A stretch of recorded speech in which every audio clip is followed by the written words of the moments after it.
Eto na ang mabibilis na balita.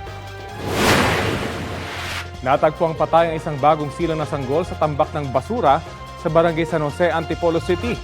Nakita kanilang madaling araw ng isang basurero ang babaeng sanggol sa loob ng karton na nakasilid sa sako. Kwento naman ng isang vendor na umano'y nakasaksi, dalawang lalaki ang nakita niyang nagtapo ng sako sa gilid ng kalsada. Patuloy ang investigasyon ng mga otoridad at pag-review sa mga CCTV.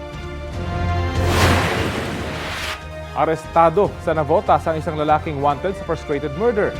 January 2023 nang barilin umano niya ang kanyang kapitbahay na nagtamo ng sugat.